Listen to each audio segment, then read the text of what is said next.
The top two in the Cooperative Championship go head-to-head here at the Big Fellas Stadium, with a place in the grand final at the end of this month at stake for Featherstone Rovers and Halifax in this qualifying semi-final.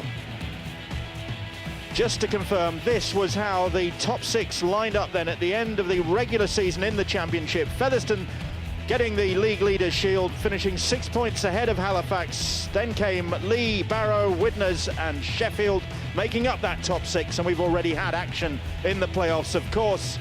So far we've seen Sheffield just get over Leigh last time on Sky Sports to put Leigh out, and Barrow eliminated Widnes comprehensively, which means that tomorrow evening at 7:30 Barrow Raiders take on the Sheffield Eagles. And in Championship 1 action as well, Blackpool have got through against Workington. Rochdale saw off the challenge of South Wales Scorpions, and that means on Sunday at 3 o'clock, 2 versus 3 as Oldham take on York. The winners going straight through to the Championship 1 grand final, and Blackpool take on Rochdale. That's also 3 o'clock on Sunday afternoon. But back here in Featherstone for this showdown between the top two in the Championship, and Featherstone virtually at full strength. Still no Ian Morrison, out with a knee problem, but other than that, Daryl Powell with a full strength squad to pick from. He's got Ian Hardman at fullback, Zach Hardacre, Sam Smeaton, Liam Wellen, Tom Saxton, Kyle Briggs and Liam Finn. And in the forwards, Tony Tonks, Ben Kay, Stuart Dickens, Jamie Field, Tim Spears and Matty Dale. And on the bench, Andy Kane, John Gratian, Dane Manning and Ross Devorty. The coach is Daryl Powell.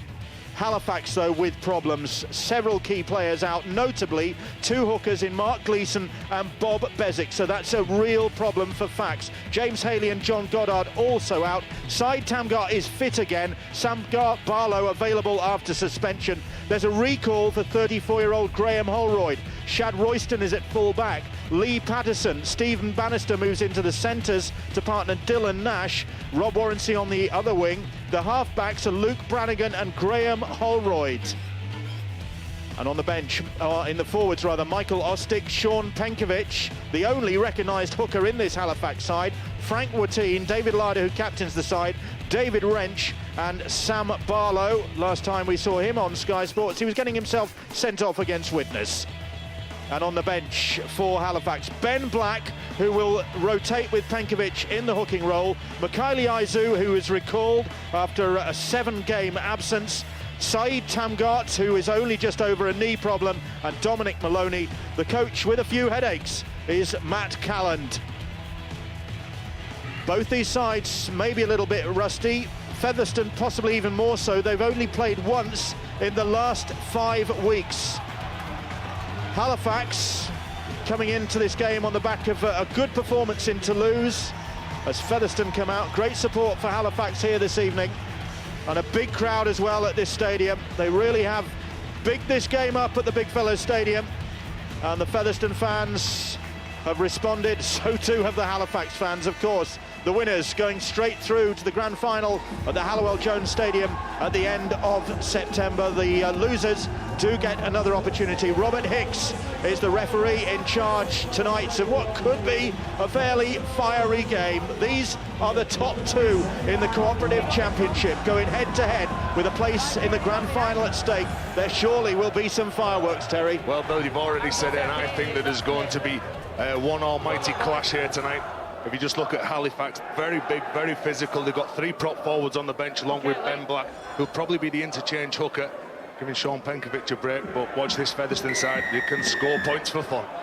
Patterson, already a bit of forward thinking from Halifax with the short kick-off, and Royston was there to gather the ball for Halifax. That's the way they play.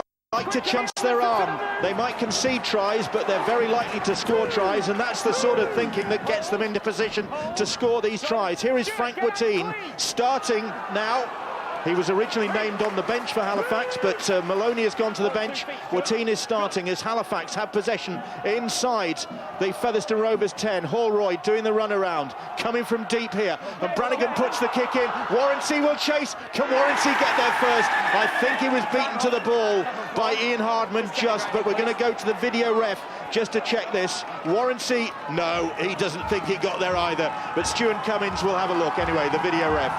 Well, Halifax are a team that think outside the box, and as soon as this ball is collected by Brannigan, he knows where he's putting it, but unfortunately Warrancy was unable to get hold of it. Ian Hardman does just enough, neither player controlling it. And in fact, video ref Stuart Cummins deciding that Hardman, it wasn't Warrancy that put that ball dead, it was Warrancy that put the ball dead, not Ian Hardman. So Featherstone not only survived there, but they get to restart play on the 20. So they'll be thankful for that. But that is a warning. That is the way that Halifax go about their business. And that's the danger from Brannigan. Once he gets on the front foot, he'll test you with a high kick, a low kick. On that occasion, Warrancy just couldn't ground that ball. But just look at the intent when Tonks is defending for Featherstone. He's the big number 17. He's going into the collisions. That looked high. It was speaking high. of intent, here it goes. All the players come running in. You said about the fireworks, Bill. Now I think Featherstone will target Penkovic. Traditionally comes off the bench, although he does start games. He's more effective coming on off the bench, and that's exactly what Tonks did.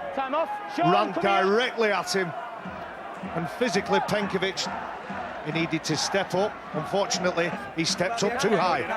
And referee Robert Higgs just having a word with the Halifax captain Dave Larder. It's a penalty, and that's all it is. And deal with the afters, Sean Penkovic, but possibly the message there that he's not going to tolerate any of that this evening.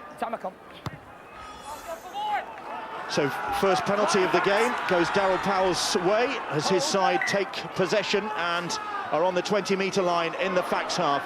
Halifax playing down the hill here, but it's the uphill side. Featherstone Rovers in possession in the darker blue kit. Not quite a colour clash of Challenge Cup final proportions, but there's a lot of blue out there. And Halifax looked like a little bit of a fumble there from Ben Kay, but play continues. Here's Spears driving the ball in. Finn. Hardman working his way through, gets the ball away. Oh, and they put the ball down right on the try line. It was Jamie Field with the opportunity begging. It was a hard pass to take, and he couldn't take it. Sorry, Bill, it was unfortunate for Jamie Field. They just had the attention of Shad Roylston to deal with. And Jamie Field, who's been playing a long time, is enjoying what could be his last match at home. He led the team out, had his kids on the pitch. Jamie, get your foot on the ball when you play it. So a let-off at either end, really, for these two sides. Halifax coming close through Warrancy. Field maybe feeling he should have taken that opportunity. Well, we probably can expect some points. It was 44 points to 4 earlier this season to Featherstone in the championship. 36-26, I think it was, in the return. 26-16, in fact, a lot of sixes anyway. Well done, boys. And 3 years ago, 76 points to 16 at the Shea to Halifax in a Northern Rail tie. So these two like to share the points around. Here goes Penkovic. Briggs. They could have given a penalty away then, Briggs. Holroyd now puts the kick in. Started the season playing for the Swinton Lions, Graham Holroyd, but returned to his former club, Halifax, to help them out of a hole, and he's helping them out of a hole tonight. And that's a good kick, and it's a good chase as well. And it was also a good tackle by Dave Larder, who rocked Saxton then, who done well to bring that ball over. Oh, what about that from a shot? Big Sam Barlow. Halifax definitely up for this. Barlow up for it. He's had a bit of a breather while he served that suspension for his part in the fight against Widnes. Well, this is where you want your big men to step up. And again, Tony Tonks trying to lead from the front. It's getting spicy. Well, it was spicy already, but they've just thrown a little bit more into the mix. Warrancy takes that kick and has time to gather the ball and his wits and then run it back into a three-man Featherstone Rovers tackle. Well, they tried to test Warrancy there with the high kick, but there was no pressure on him. But what about the defence? from Halifax, then 16 metres. That's all Featherstone could make, bringing the ball away from the line. Hold, go. So Halifax with Brannigan for Holroyd. Holroyd, that looked forward. It did look forward. Certainly to the Featherstone Rovers supporters in line with that. The pass from Holroyd. Oof. Larder didn't hang around. Brannigan taking them on himself, had the man on his shoulder. It was Wrench, but that's the 5th tackle. Wrench staying down, Penkovic shaped to kick, then passes it on to Holroyd. Crossfield kick for Holroyd, it's a good one, but it was well read, very well dealt with by the youngster Zach Hardacre, who has grown in stature since he's broken into this Featherstone Rovers side. Gaining a good reputation, Zach Hardacre. There wasn't much height on that, but Graham Holroyd, who's 35 next month, knows he's got to test that player. Now Featherstone giving it a bit of width, but mistakenly so, because they've put the ball down and they've coughed up possession on their own 20-metre line. The pressure in Featherstone with the speed of the line in defence. Warranty trying to get the team going forward, but look at this. There's Warranty just got in the eye line of Kane. So this is another opportunity for Halifax to bring the ball charging forward with Michael Ostick. Ostick plays the ball. Holroyd now. Holroyd takes him on himself and gets the penalty. Well, they just can't get set. Featherstone, the speed offside against Featherstone. Is the speed of which Halifax are playing the ball. They're really starting to trouble Featherstone. Penkovic trying to take him on. Has he got that down? He reckons he has. And yes, says the referee, Sean Penkovic's quick thinking has got the first try of the game in front of those Halifax supporters. And Penkovic really caught the Rovers' defence napping, and not many sides have done that this season, so he's had a lively start to the game as the Welsh international. His 15th try of the season, and close range, they don't get much closer than that. Well, there it goes. They've started very well, Halifax. The big forwards in the middle of the park are making big inroads into this Featherstone side, and they just can't get set. Featherstone, there's the offside decision, there's the penalty, and it was the correct decision as well from Robert Hicks, the referee. But the speed of thought here from Penkovic, look at that.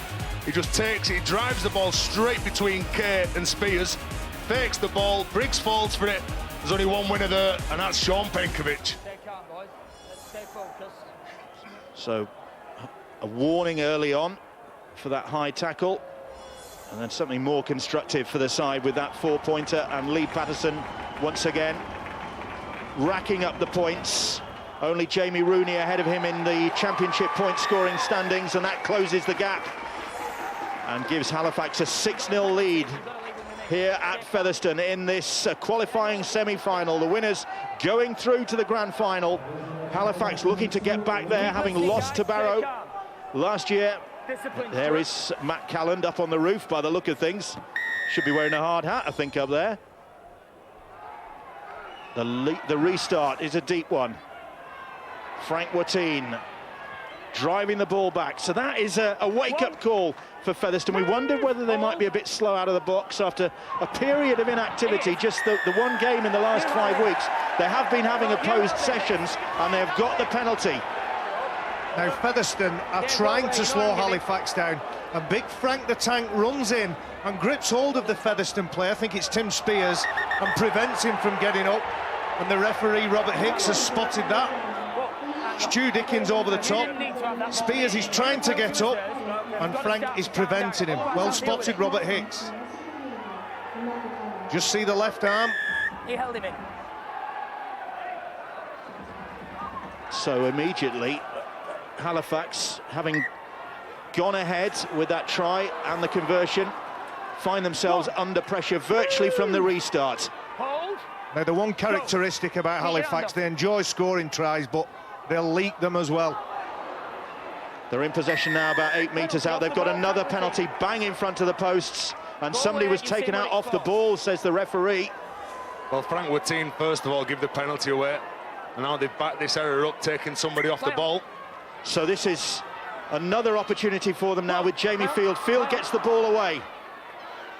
It's with Matty Dale now. Dale just to the left of those posts, and now Liam Finn. Finn gives it a little bit of width for Briggs. Briggs looking for somebody back on his inside, but the ball has come loose. The referee will bring him back for the knock-on, and back slaps all round among the Halifax the players, and probably the supporters as well. Briggs cursing that. Well, Kyle Briggs trying to test the honesty in the inside defence. That was good play by Larder and Dylan Nash. They didn't fall for that. I don't know whether Dylan Nash had a hand in that then. Let's have another look at it. Yep, I think Dylan Nash has stolen that. The referee deciding it was the knock-on. Oh, there is another knock-on, and Ostick has come up with a clanger right in front of his own posts. Back-to-back errors, and Featherstone have the ball back. Now then, can they do something with this? Spears eventually gets to his feet to play the ball. Finn now.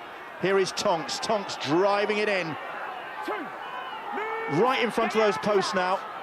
Ben Kay is there. Kay serves the ball up for Finn. Finn, a little step from the Irish international. Got past the first man. Now then, Kay trying to burrow his way over, just like his opponent number Penkovic did. He can't do that. He's held right on the try line, is Ben Kay. Finn, first to that loose ball. Back to one. Referee has wiped the tackle count clean. There's a Halifax hand in there, and it's now back on the 20-metre line. So Halifax have managed to put a bit of distance between their try line and Featherstone at the moment, but here come the Rovers again. Barlow with the tackle, Larder in there as well. They're going down the short side. Pass out wide. Good tackle from Holroyd there on Smeaton. Driving the ball in once again, and Spears looked as though he'd lost that. They are in. Dickens has got the try, and it was a simple one for the skipper in the end. Barlow imploring the referee to go to the video ref for something there, but no doubt. And Stuart Dickens, the long-serving Featherstone Rovers captain, gets his 6th try of the season. And the penalties and the indiscipline and the handling errors proving costly for Halifax. Well, a couple of back-to-back penalties. There's the knock-on from Michael Ostick. And you can just see that Featherstone, when they get down here, they have so many people pushing up in support. And you've got to say that Stuart Dickens, he offers himself and he puts himself in the position to score the tries because of his honest work rate. He wants to carry that ball forward whenever there's nobody there for Featherstone. He's been the leader of this team this year, and he's been an absolute standout in the championship. That debut back in 1998, and just 1 season away playing for Salford. And then he was soon back here, back in the colours of Featherstone Rovers. And now Briggs, like Lee Patterson, a very effective goal kicker this season, levels the scores. 6 points apiece, and Halifax, well, they took the lead with Penkovic's try, but they came up with the error or the penalty, and they paid the price. Pressure told on Halifax here. It was mounting with errors and penalties, and when Ostick knocked that ball on, you just felt it was a matter of time. Darryl Powell will know that if they get near Halifax's try line, they need to get over, and big Stu Dickens, he gets 4 points. Well, a bit of a pause because there are 2 balls on the field at the moment. Referee Robert Hicks just sorting that out. And Patterson resumes, and that looks as though it might go. Oof, looked as though it's going to go out on the full. It was a wicked restart from Lee Patterson, in fact. And it was well dealt with by Tom Saxton. And then a penalty, I think, conceded again. And once more, Dave Larder is going to have a conversation with the referee. The Fax captain called out. Another penalty conceded. You deal with it. That's for a grapple tackle. You deal with it, or I will. Grapple tackle is what Robert Hicks. The referee saying that Dave Wrench's grip was too tight. And he's got his arm across the face and throat of Tommy Saxton. Did tremendously well from the kick-off. And his fight and his urgency to get up maybe forced the hand of the referee. Well, that's another high one by the look of things, but and the Featherstone Rovers supporters not taking kindly to that. Well, Darryl Powell knows that this Halifax side are going to play it physical by the way that they've gone on the bench and the size of the Halifax pack. So 6 points apiece here between the top two in the championship in this playoff showdown. Featherstone having done the double over Halifax already this season in the regular competition, looking to make it a hat-trick and go straight through at the first attempt. That's the 5th tackle, and Featherstone just inside. The Halifax 40 as Finn hoists that ball. It's a good kick as well, and it's well dealt with by Patterson. Well taken there. Nevy took his eyes off the ball, leaped like a salmon, collected the ball, even with the attentions of Zach Hardacre. Wait for the foot, Stuart. Here is Patterson once again. Noted for his points accumulation, 312 for the season now, but he contributes a lot in defence for this Halifax side. Just inside their own half. That's the 5th tackle for Halifax. Kick pressure. And it's all the way wide to Brannigan, and Brannigan chips and chases, and back to tidy up is Liam Wellham, and Wellham gets away, and Wrench is chasing him down, and Wrench gets a hold. Well, that was great Wellham, work. Wrench by name and Wrench by nature there. Well, that was great work by Featherstone, whose kick pressure didn't allow Brannigan any time or space, and he just had to put it on the end of his toe and hope for the best. On the 10-metre line now of Featherstone Rovers, and Ben Kay with time to pick his spot, and they go out wide, still could come out wide, and that's well finished by Liam Wellham. Referee has awarded the try. Halifax appealing it went forward, the referee saying it came off a Halifax hand. And Liam Wellham, whose brother Chris is among the crowd here tonight, gets try number 15 for the season. And Featherstone, having been 6-0 down early on, well, Daryl Powell's side have struck back, and that's the finishing power that Featherstone have shown this season. Their attitude to defence has been absolutely outstanding this year, Featherstone. There's the pressure on Brannigan, he couldn't get a good kick away. And just Liam Wellham, he looks to take Halifax on the outside. He doesn't panic, he knows that the players are coming across, he takes the tackle, plays the ball. But good vision from Hardman to get the ball out. Unfortunately, Warrants, he pats that ball on. Liam Wellham gets it, goes in to score the try in the corner. But good defensive work from this Featherstone outfit. Well, Liam Wellham got 2 tries in the 26-16 win at the Shea for Featherstone. And on the mark again this evening. As I said, brother Chris here, and brother Chris has a big game this weekend, of course. Just a small matter of a whole derby in the playoffs. Don't really get much bigger than that. Kyle Briggs with the conversion from the sidelines, just wide of the target. Gave it a good shot, Kyle Briggs, who was among the award winners at the Rovers Awards night earlier this week, and one of the awards he got was the hands-on backwards award. Well, they didn't have their hands-on backwards here, did Featherstone. It's just a little thing, but the body angle that Wellham has, he's obviously sending a message to somebody there, but Wellham's body angle meant that he was always putting his weight against the oncoming player. Halifax would have tried to get him off the island, get him so he could not score that try. They did a great job. They've gone for the short kick-off again. Have Halifax. This time it didn't come up for them. And I tell you what, ominously for them, Shad Royston challenged for that ball, and he's retreating to the full-back position, looking slightly uncomfortable there. He has got a knee problem. He's said that he's going to have knee surgery once the season is over. Will it be very interesting if Shad went off the park? Say 3 props on the bench and a half-back. He won't go off the park, surely. Tussle in there, we're talking about knee problems. Saeed Tamgart in the action there. There is Saeed making the tackle for Halifax. He hasn't completed the tackle, and Jamie Field is able to get away and able to offload. Tamgart, though, another player with a knee problem, just back, having had knee trouble. Probably back a little bit too soon, he says, but he couldn't resist the lure of a playoff tie. But here come Featherstone again. Dale it is who takes the tackle, and Saxton, acres of space for him to get the ball down. He's going to go to the video ref, I think, is Robert Hicks, just to see whether Tom Saxton did get that ball down. But for a moment there, it opened up for Saxton. The Halifax defence just melted away, and that was all the invitation he needed. Well, that was good read by Tom Saxton. That's a try, was it? Yeah, I think that's a try. Did he get the point now? But he's done a very good job there. He saw that Saeed Tanga had got off the line. He took Liam Finn out. Is this grounded? Yes. Yep. That's That's grounded there. He's took Liam Finn out. He's not reset quick enough in the defensive line. That's why Tommy Saxton's picked the ball up and raced away. But I think that's where that ball gets touched down. I don't think the defence melted away. I think it was smashed to pieces. Tommy Saxton ran 110 miles an hour at 3 Halifax players. With sheer brute force, gets over the line. Well, Tom Saxton talking about those awards, he was among the winners. He got the Supporters Player of the Year for wholehearted commitment, just like that. Well, there was only going to be one winner there, the way that Tom Saxton just picks this ball up.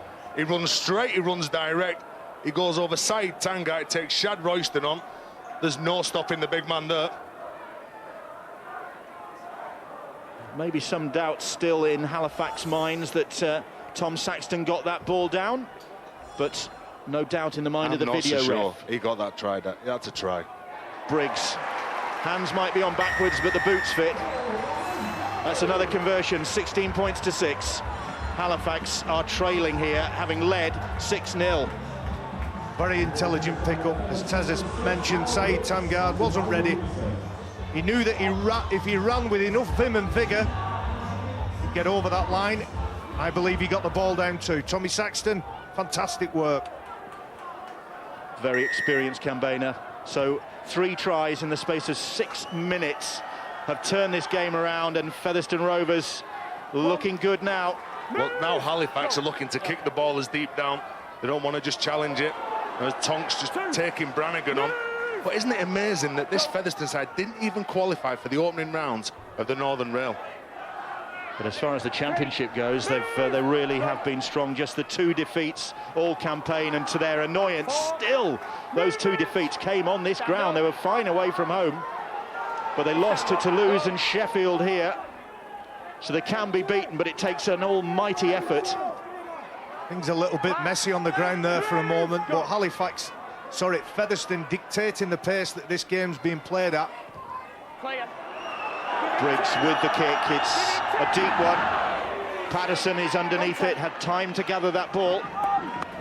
Perfect position by Lee Patterson.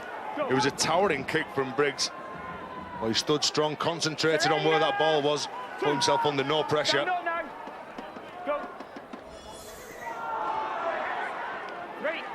Here is Tamgart leaving English Rugby League at the end of this season. Of course, he's been popular at Oldham. He's been a popular player at Halifax, but he's leaving to go back to France. He'll be joining Campetras next season. Well, Royston, if there is a problem, making light of it there. Penkovic, he's lost that ball. It's gone to ground, and Featherstone will have it back. In the act of passing it, Penkovic just deprived of possession. And it was a good tackle from Tonks, who just maybe dislodges the ball out of the grasp of Penkovic. Penkovic's looking for a supporting player, and Tonks pounces on him.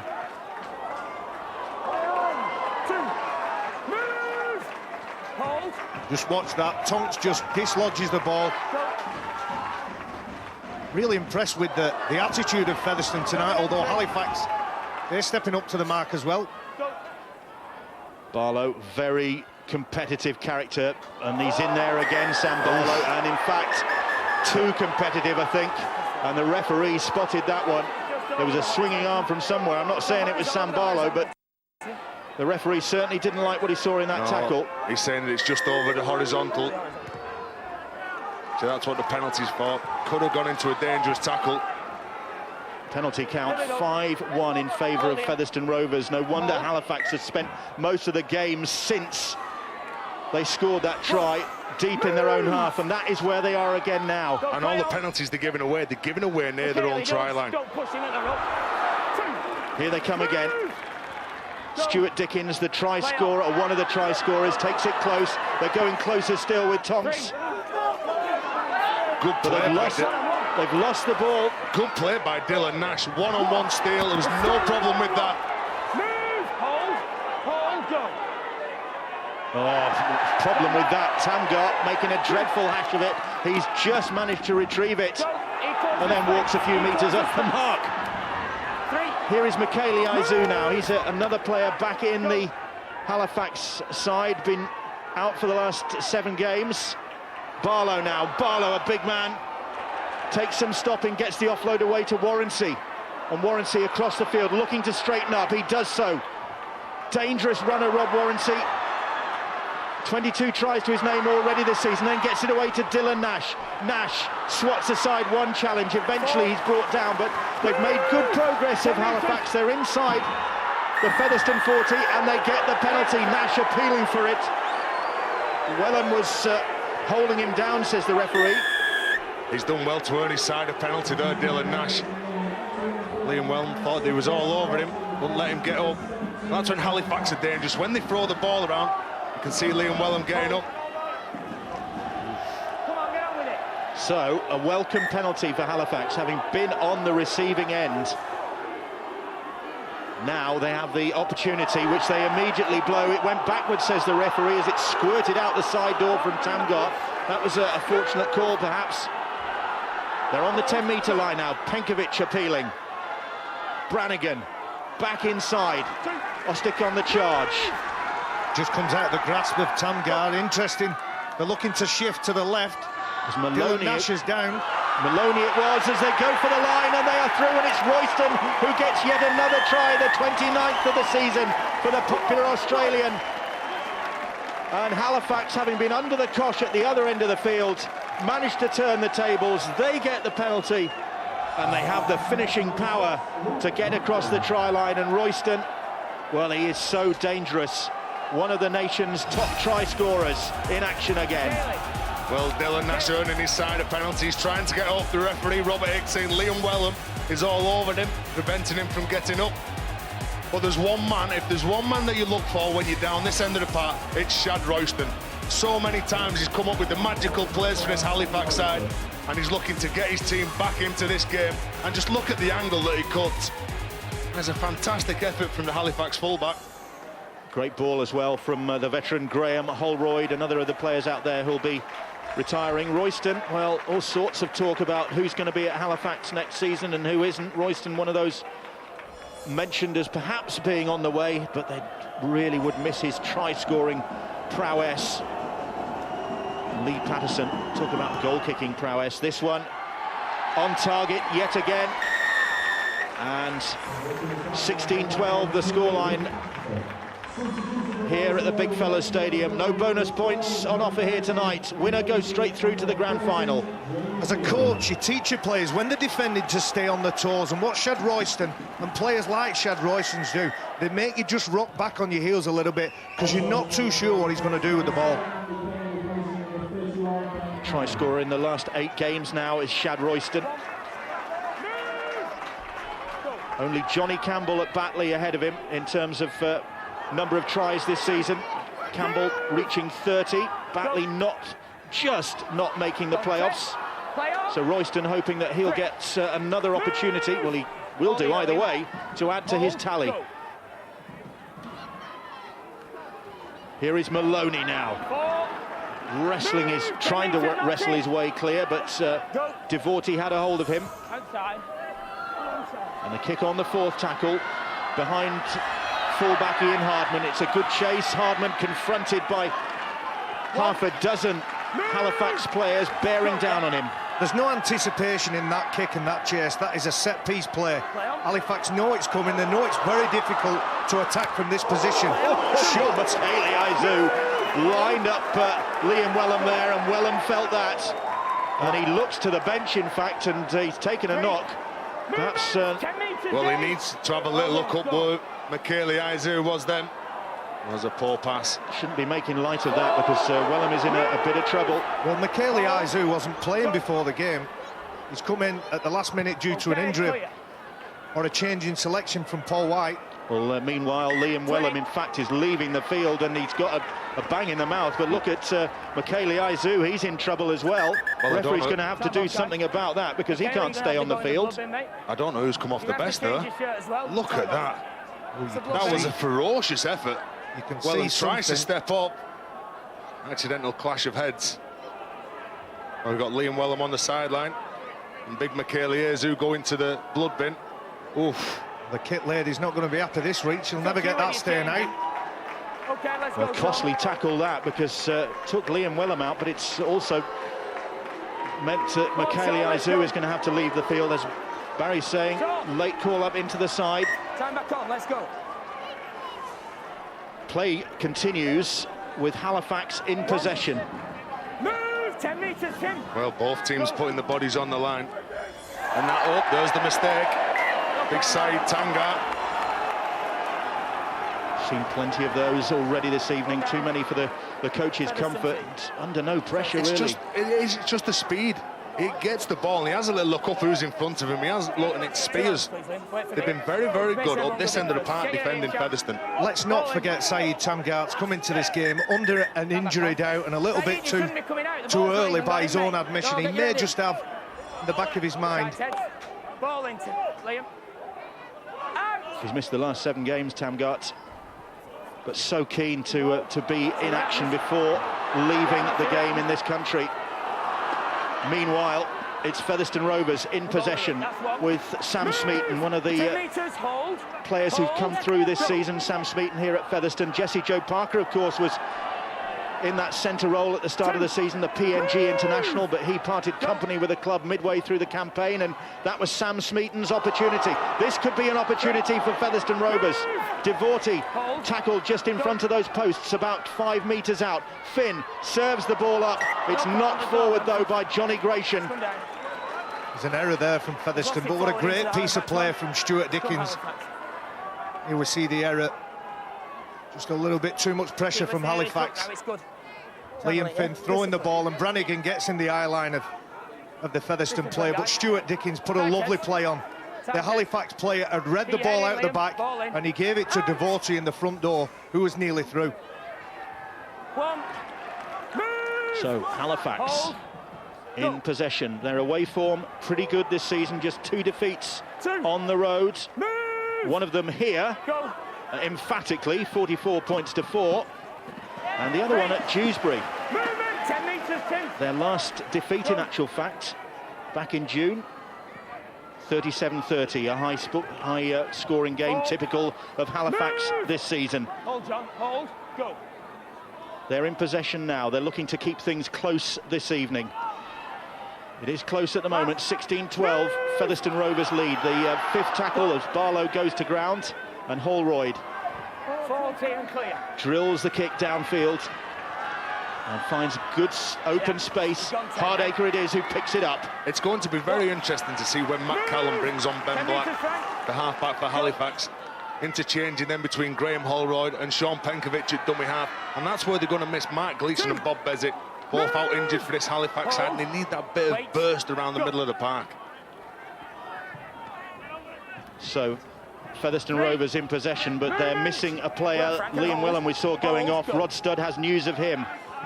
Yeah, the Featherstone medical staff are quite concerned about Wellham, Bill. It's a tooth injury, described as a nasty injury too, and they want to check it out before they let him back onto the pitch. I think Wellham, given his own choice, would go straight back out there. There's the incident with Azu's head connecting with Wellham's chin, and that's what's caused it. And obviously he's come up pretty badly as well, Michaeli Azu. Back to you though, Bill. Here goes Saxton. Saxton, great ball inside, and they will go in for another try. Will they? Yes, they will. The try scored by Dane Manning in the end, despite Rob Warrence's best efforts deny him. And the crossfield kick fielded by Saxton, and Dane Manning, once a Leeds Rhino, played Super League with the Rhinos in fact, gets another try for the flat cappers of Featherstone Rovers. And great handling, and great anticipation as well. Great vision from this Rovers side. Well, you'd only place kicks like that when you aren't in a confident mood to play it. And just look at this, Liam Finn, no pressure whatsoever. Good read by Tom Saxton. He stayed behind the kicker. He's took the ball into the collision, offloaded the ball. Warrants, he's tried everything to prevent this try. But that was good play by Dane Manning. You can see the amount of Featherstone players that are pushing up in support of Saxton. He just pumps that ball. Warrants, he defends on his heels. He does everything to try and prevent this try. That was a good effort by Dane Manning, the back row from Featherstone. So it's not just Halifax who can come up with the creative stuff. And Kyle Briggs, 2 from 3 so far this evening. with this conversion attempt to extend Featherstone's lead. On target once again, Briggs, another high point scorer. 113 points for him this season. Make that 115 now, in fact. Quality player from Featherstone. Darryl Powell, the Featherstone coach, he'll encourage his players. Once you get over that 40-metre line, you're out of what we call yardage and you're in good ball, and that allows you and that gives you the right to play. And Darryl Powell, whilst in his playing day, was an honest, hard-working player, and that characteristic is in his side as well. They've gone for the short restart again, though, of Fax, and they've come up with it. And again, Royston challenging for that ball. He's not the biggest guy out there on the field, but he got up above everybody else there, challenged for the ball, and got it back for his side. So they're looking to respond immediately. Halifax. Shad Royston going for that ball. He's just more committed than any other player. Here he is again, Royston, and here is Warranty. Warranty for the corner, and they've hit back immediately. And Warranty saluted by those Fax fans at that end of the ground, at the bottom of the hill here. And talk about to and fro seesaw rugby league. Manning scoring at one end, Halifax winning the restart, and Shad Royston, no wonder he was an award winner earlier this week. He picked up a local press award, the Star Man, and that was a star performance from the fullback that led to that try. Well, there was only ever going to be one winner going for this ball, and that was Shad Royston. He outjumped two of the Featherstone players. But this must be the frustrating thing for Matt Callan. When they want to score and they want to turn on the glitzy rugby, this is exactly what they can do. And it's that man again, Shad Royston, who just attracts so many Featherstone defenders. And who do you want to give the ball to this far out? The big man himself, Rob Warranty. Taking him to 23 for the season, one of his most productive try-scoring seasons. And as you can see there, one of the Championship All-Star players named this week. These two sides, in fact, dominating that side. So that has quietened down the Featherstone Rovers supporters, who thought they, with that Manning try and a 22-12 lead, half-time approaching, their side was finally taking a grip on this game. But Halifax come roaring back, and Patterson, well, not for nothing is he one of the top point scorers, but he's yanked that across the face of the posts. 22 points to 16, though. Close to call before the game started, and Matt Callan, well, once a Featherstone Rovers player looking to get one over on his old club here. He was a Featherstone centre between 1993 and 1995, and his side really going toe-to-toe now with his former club. So the restart. What are we going to come up with this time? It was always going to be a points fest in this game. In the last 5 games, both of these teams have scored a combined score of 396 points. So they can both score, and they're here to play. You only get one chance in this game. Well, I've mentioned 44-4 earlier this season, 76-17 at the Shea 3 years ago. 2008, Halifax beat Featherstone 64-44, 20 tries in that game. That's a good, strong kick that forces Hardman to come from deep. And that was Ben Black kicking from Acton halfback. The advantage to kicking from Acton halfback is that everybody is onside, all your chasers are onside. But Ben Black probably looking at the 40-20. Well, Ben Black is the replacement hooker for this Halifax side, with Bob Bezic out with an ankle problem, and Martin Gleeson out. Mark Gleeson out with a shoulder problem. It's Black who's filling in that hooking role as they concede the penalty. Marker's not square. Robert Hicks just explaining that to Frank the Tank. Graham Allroyd loses his footing, and the two markers stood side by side. And the kick, the resulting penalty, has found touch just in the field of play, and it's given Briggs the opportunity to bang in another try. And Kyle Briggs, one of the nominees for the Championship Player of the Year at the Championship Awards night later this month, gets his 17th try of the season. And just like Sean Penkovic's try that opened up the game, that was quick thinking. Well, this game is end-to-end. And what about the distance on this kick? It just goes over Shad Royston. That is an outstanding kick. All the Halifax players expecting Kyle Briggs to pass this ball. What does he do? No, I'm just going to take it on up the middle of the park. He's probably one of the standout performers in this division. Look, he's looking for the big boys. Takes it between Ostick and Don Maloney and goes over for the try. Yeah, no, who was he crossing heads with, do you know? I think it was... And Briggs having another productive season, not just with the boots, but with tries as well. No wonder he is one of the nominees. It's going to be an evening dominated by Featherstone Rovers, in fact, because the nominees for the Player of the Year are all Featherstone players, Briggs, Dickens and Finn. So a bit of scrap between those three to see who gets the big prize. Briggs has got the prize there, 28-16. And Featherstone Rovers, half-time approaching, are not in control of this game, but it's one of those games where you score, we score. Well, Daryl Powell has the right to bite his nails there, but Kyle Briggs runs well above his weight, and he's the strongest stick insect in this division. There's nothing of him, but he just brushes away two big players there from Halifax. Well, they're going for it again. Was it Shad Royston who patted it back? Oh, and they've come up with a knock-on, have Featherstone Rovers, and it's going to be head and feed to Halifax with about 90 seconds to go. They're going to pack the scrum down quickly enough to get the referee to stop the clock. There doesn't seem to be any urgency. Well, they're putting Featherstone under pressure with these short kickoffs. Can they finish with a try? One set of 6. Head and feed to Halifax at the scrum. Here is Black going across the field. Ben Black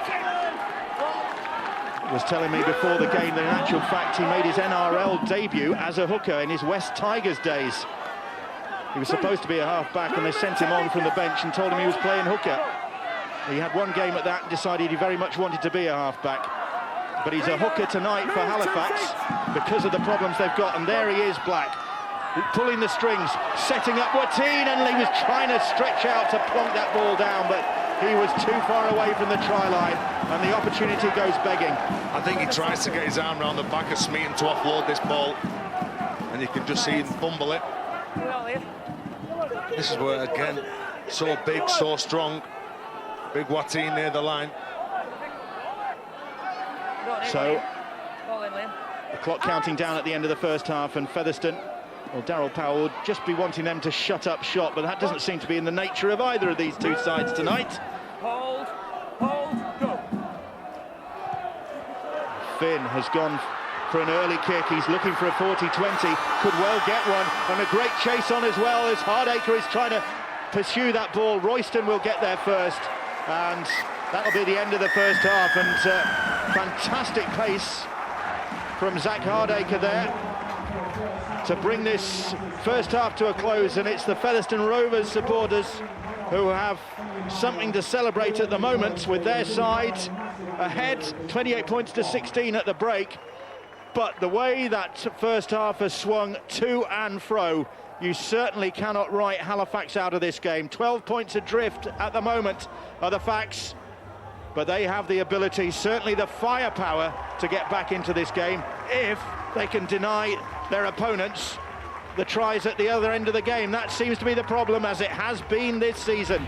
Tries galore. There usually is when these two sides meet. There's a place in the grand final at stake for these two. At the moment, it looks as though it's going to be Featherstone going through at the first attempt.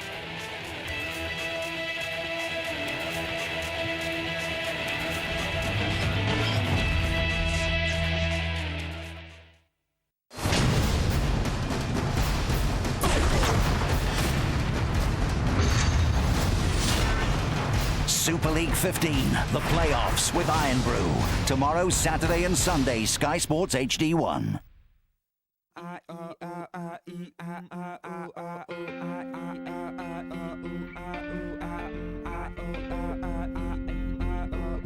feel we might have taken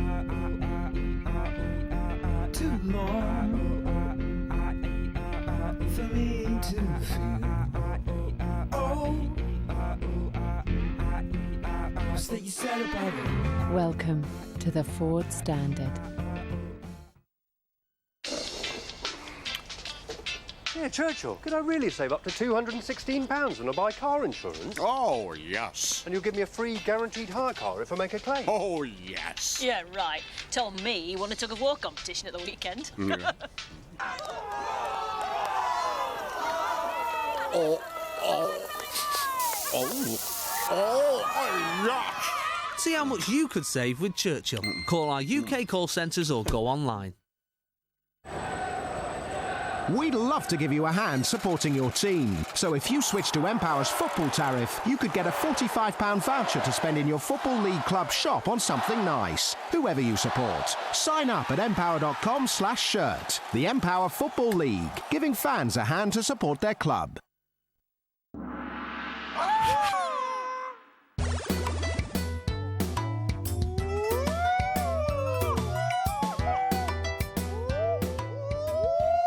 Ross, Cobbs, Si, T-Mobile Gaming Night In, Thursday the 15th, our place. Who would you invite? Get everything you need for the perfect T-Mobile night in with 5 things for £5 from Blockbuster.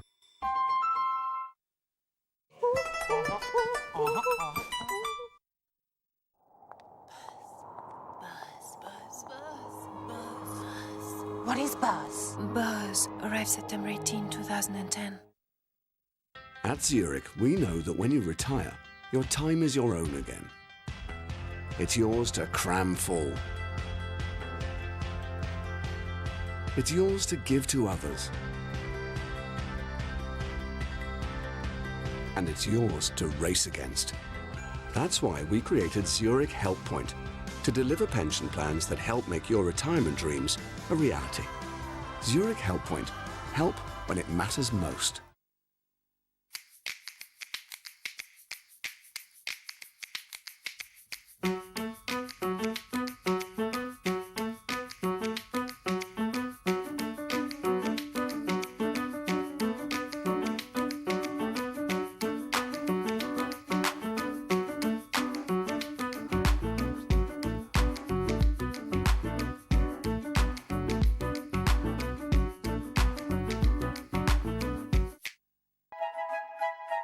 My father always said there's a lot we don't know, but I've learned a lot through experience. I'd rather regret the things that I've done than the things I haven't done. So I've kept my eyes and ears open to opportunity. It always appears in the most unlikely places and from places I'm yet to visit. HSBC can help your business trade across 63 of the world's largest economies. HSBC, the world's local bank. Tom. Shaky. Don't matter. Don't matter anyway.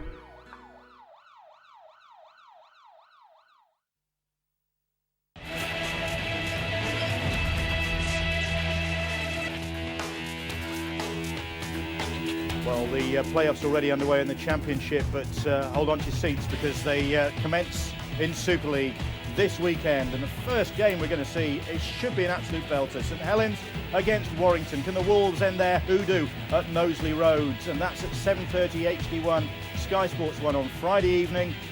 And then a double-header on Saturday. First up, Huddersfield Giants against the Crusaders, 3:30, Sky Sports 1 and HD1. And that is followed by a massive game from the KC Stadium as Hull FC take on Hull Kingston Rovers, and that follows the Giants against the Crusaders. So that's your Saturday sorted out. And then Sunday evening, Wigan Warriors against the Leeds Rhinos, just to round things off, 6:30, Sky Sports 1 and HD1. That is all to look forward to. We've got a cracking second half to look forward to here at the Big Fellas Stadium, because at half-time, Featherstone Rovers lead 28 points to 16 against Halifax. Winners, of course, go straight through to the grand final. Losers do get a second opportunity, but both these sides want to get through at the first attempt. And Halifax showed their card early on, Barry. They went for the short kick-off right from the start. Didn't take them long to get on the scoreboard. Well, they were going downhill in this first half, and they knew that they had to pressure Featherstone on their own line. A quick tap and goal from Penkovic post the first points from Halifax. But Stuart Dickens, straight and hard, he does this week in, week out. It came from a Michael Ostick knock-on. And the kick pressure from Featherstone forced Halifax into a rush kick, and Wellham regathers this ball. He does a tremendous job here. He knows he's got to stick hold of it. He knows he's got to stay on the island. And Featherstone, as they've done all game, making the right decisions. Wellham gets the try. Good body angle. He's not allowed to be pushed off the island if he's leaning back like that. Tommy Saxton, another one straight and hard through 3 defenders from Halifax. No doubt about that grounding from me. And Halifax, they're very dangerous. And Shad Royston, who for me has been Halifax's best in this first half. His pace and power really troubling Featherstone. That was his 29th try of 2010. And this was a delightful piece of skill from Featherstone. More, I was going to say blue shirts, but they're both blue, both Featherstone and Halifax trying to confuse us, but Dane Manning getting the try. And a short kick-off from Halifax. They do think out of the box. They do ask questions. They get the ball back. And again, it's Shad Royston. His acceleration on this try leaves Featherstone chasing and grasping at shadows. Warrancy gets the ball down. And I said before, the strongest stick insect in this league, Kyle Briggs, brushes 2 Halifax players to get the ball down. And Featherstone Rovers probably where they deserve to be at half-time, just in front. But I should imagine in both dressing rooms, the word that preoccupies them is going to be defence, isn't it? Because that has not been probably at the forefront of their thinking in the first 40 minutes, has it? Typically at places like Featherstone, you do get a game of 2 halves because of the incline and the slope. But I think Ryan Sheridan, who looks after the defence for Featherstone, he will put on the report card of the Featherstone players, must try harder, because Halifax are a dangerous team. You know players like Shad Royston with the power and pace that they've got. You know Ben Black, Luke Brannigan, they're intelligent rugby players and they're going to test you. Well, Halifax, as we've seen this season, have the ability to score points, and that is going to be at the forefront of Featherstone Rovers' mind, isn't it? Okay, I mean, they have been on their night. Featherstone Rovers can defend pretty solidly as well. We've seen that. So something's going to give in this second half. Either Featherstone's defence is not going to be up to scratch, or Halifax's attack is going to overwhelm them. That is possibly the way it's going to sort itself out, isn't it? I think the answer to your question, Bill, is that Halifax's defence will wilt. I don't know if will I got wilt. to the question. I don't know. I weren't good on questions and answers. It weren't a game that I played, but I think Featherstone going down the slope will be much stronger.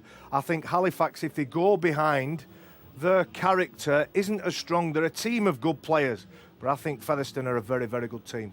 And of course, Halifax with this problem on the bench, they've got 3 props and a half-back, and Ben Black having to fill in as a hooker as well. So that's not helping their cause either. So Halifax perhaps up against it going into the second half, up the hill and behind on the scoreboard. But have they got the character to turn it round? We're talking of character. There's some of that coming up later here on Sky Sports tonight, because we've got another edition of Super League's Supermen, and Brian Carney will be joined by special guest Stuart Fielden, and that follows us here on Sky Sports 4 from 9:30. Brian Carney with Wigan Warriors' Stuart Fielden, looking back on his career and maybe ahead to what will come. But before then, Featherstone Rovers against Halifax, qualifying semi-final. Facts with work to do. Winners go through to the grand final.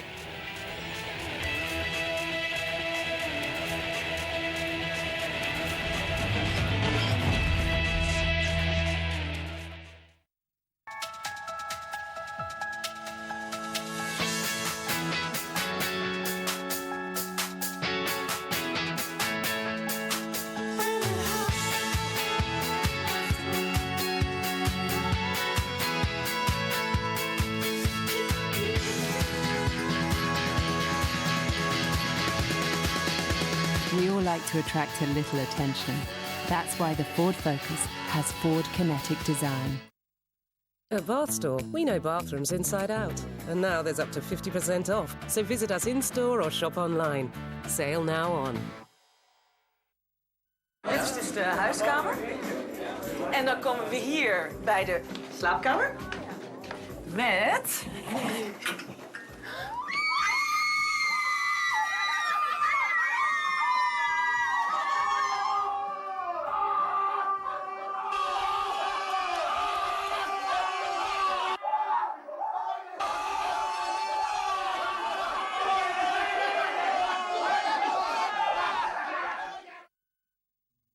For a limited time only at Domino's, get any pizza any size for $9.99. Any pizza any size, $9.99. Hurry, offer in soon. Order yours today.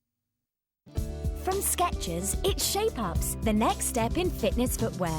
Wear your Shape Ups everywhere and anywhere. Shape Ups from Skechers. An epidemic took the entire world. Now we're going to take it back. Resident Evil Afterlife in 3D.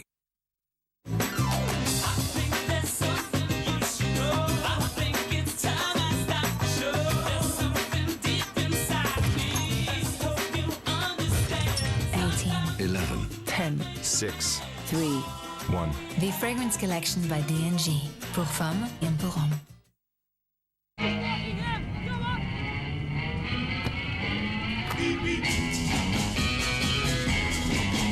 I'm a road runner, honey, and you can't keep up with me.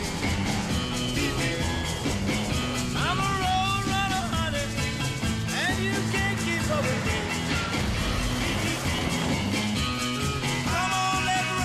Win one of 50 Volkswagen Golf Blue Motions with the Cars and Cash scratch card from the National Lottery. 50% off home insurance if I haven't claimed in 5 years. Is that right, Churchy? Oh, yes. Which means I could save up to £147. Oh, yes. Yeah, right. He told me he's house sitting for David Bellamy next week. And on Friday, also the rhododendron, Brazilian pepper tree, and the mammalia. Yes. See ya. Oh, yes. Oh, yes. Oh, yes. For 50% off home insurance, count on Churchill. Just call or go online. A team of 53 united. Motivated by pride.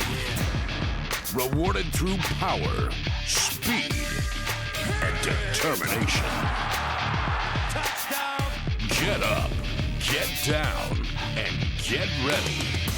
Join us as the battle for gridiron glory commences. A new season of NFL, tonight midnight and Sunday from 5:30 p.m. on Sky Sports HD.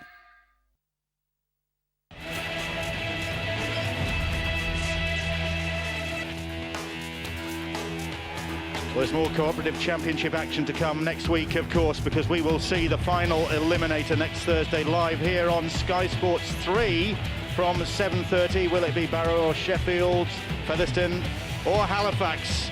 All will be revealed in the next 24 hours, in fact.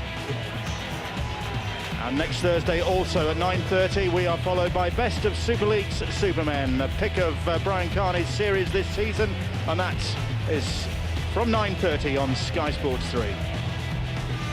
But 40 minutes to go here in this qualifying semi-final between Featherstone Rovers and Halifax, and it's Featherstone who lead by 28 points to 16, and surely in the box seat here. Just had a quick word with Daryl Powell as we came back to the commentary box. Our paths crossed. I said, defence must have been on your lips in the dressing room. He said, yes, defence and these kickoffs, which they haven't handled. But it's Featherstone Rovers getting the second half underway with a conventional kickoff there, and Frank Watine bringing it back. Well, it's very hard to defend the short kickoff when you stood flat-footed. You've got to attack the ball, and that's what the attacking team can do when they're kicking that ball off. Well, I'm sure Featherstone, they'll be very happy with the speed that they've played the game, and they were very much in control of the game. They won the 6 penalties to 2 in favour of them. Or as Matt Callan say, you've got to improve your discipline, especially when we're defending our own line. Here is Frank Watine, and Watine, offload from him as Halifax look to keep this ball alive. But Finn pirouetting in the tackle, eventually bringing Ostick down, and then Brannigan thumps the ball downfield. Well, no Liam Wellham still out there for Featherstone Rovers as a result of that clash with Mikhaili Aizu, and I think Rod Studd on the sideline has got news of that. Liam Wellham's on his way to hospital, Bill. I spoke to him just before he set off. 2 teeth knocked out and another 2 fractures which will have to come out, and he's on his way to see a dental specialist. That's the incident as Aizu's head connects with his chin. Daryl Powell said he didn't have a clear view of the incident. I'm sure he'll want to have another look at it, but Wellham is out for the game, and well, who knows how long, whether he can come back for the grand final should Featherstone make it. Aizu is being stitched up as well. Halifax say that they're confident he'll be okay to come out for the second half and play. Hard-headed PNG international, of course, not the happiest season for the PNG contingent at Halifax. Stanley Jean parting with the club in pretty acrimonious circumstances, winning an industrial or a tribunal decision against the club just recently over his contract, so that hasn't ended on the happiest of notes. But Michaeli Aizu still part of the scene, although not so far this evening, or not since that incident. Here is Frank Watine. The ball from Black was a bit of a speculator, and it's cost the side a little bit of territory there. And that's the first offload that they've managed to get away, Halifax, in this game. Well, we talked about defence being an emphasis for Featherstone now. The last set of 6, Halifax only gained 20 metres before they had to kick, and they're just over 40 now. There's Dylan Nash, tackled by Smeaton. Andy Kane was in there as well, and Holroyd makes a bit of room to put the kick in, and it's a deep one, but straight into the arms of Ian Hardman. And Hardman runs the ball straight back, and it's his opposite number, Shad Royston, who makes the tackle there on just about the 30-metre line. There isn't a better player that you want kicking this ball than Graham Holroyd, one of the best kickers I've played with in his time at Leeds. Magnificent servant to rugby league. But retiring at the end of this season, as is David Wrench as well, hanging up his boots.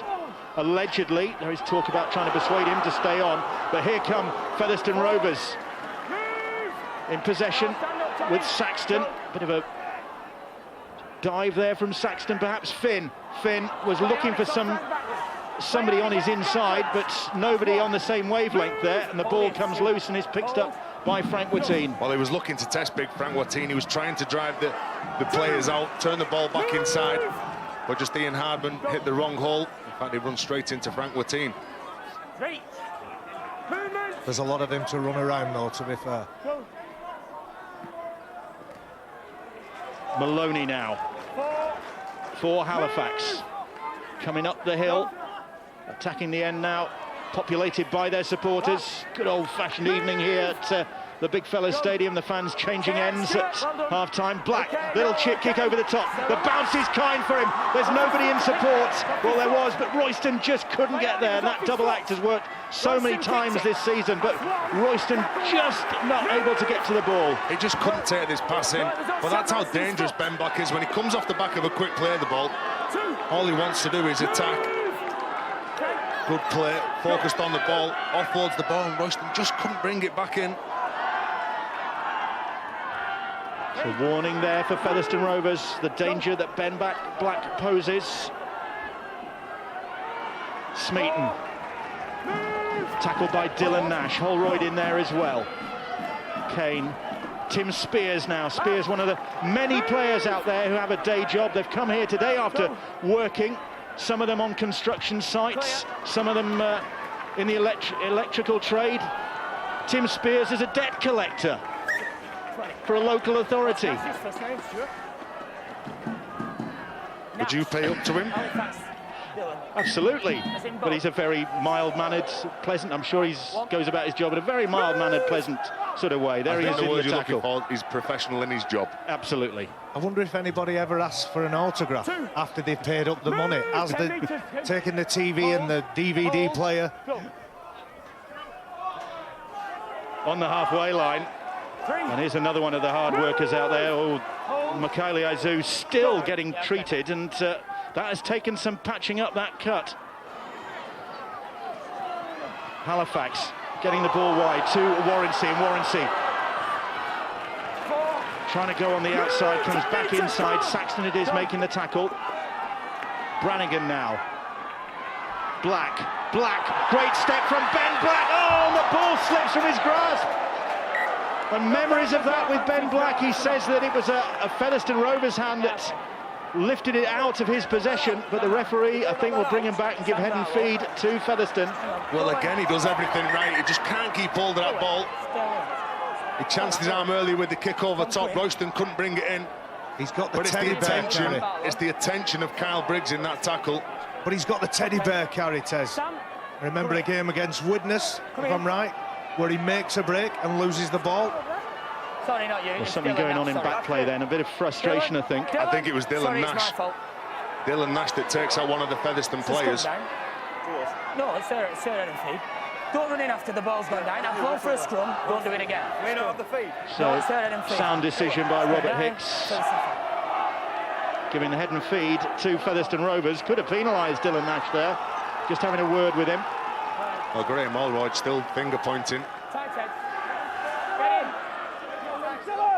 This game's still in the balance. 12 points, nothing to a team like Halifax. From scoring the blink of an eye. Well, you've got some wily practitioners out there, notably Graham Holroyd and Liam Finn, trying every trick in the book. Here's Andy Kane now. Johnny Gratian, lanky second rower, once of Harlequins Gratian.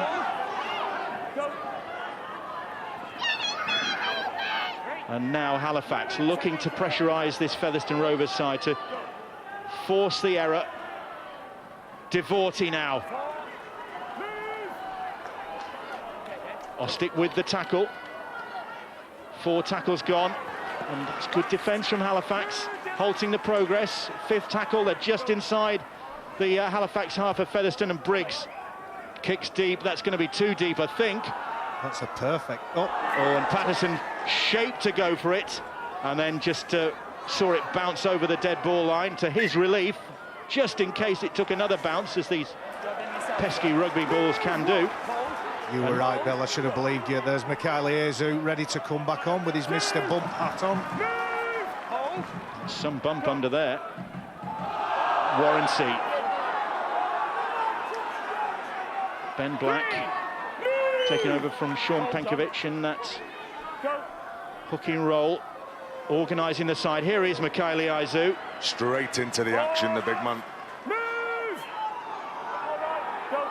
Black.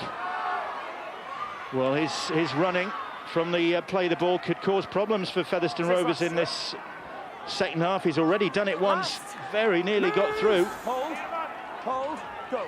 Black once more. Brannigan with the kick. It's not a bad one, and Royston chasing it. Oh, Royston just brought down. That'll be the turnover. But again, the pace of Shad Royston from the full-back roll, the way he watches the game. But tremendous kick. He told Luke Brannigan where he wanted that ball, and that was a fantastic kick by Brannigan. He just shows so much urgency in the game, Shad Royston. Well, he's trying his darndest to turn this game around for Halifax. 28 points to 16. They trail at the moment. Featherstone Rovers finishing top of the table, looking to go through to the grand final at the first attempt. They're coming from everywhere, these Halifax defenders now. Halifax hunting here, they're very aggressive in defence. Lots of impact, lots of line speed, but Shad Royston, the Halifax fullback, some uncertainty where he'll be next year, and I know 1 or 2 Super League clubs will look at him and think he can do a fantastic job for them. Rumours of a move to France as well for Shad Royston, apparently. Luke Brannigan as well is another player talked about as possibly moving to the continent. Well, they've lost the ball there. Now, did they lose that? Yes, no. They did. Rather, the ball has been stripped. I'm not sure about that one.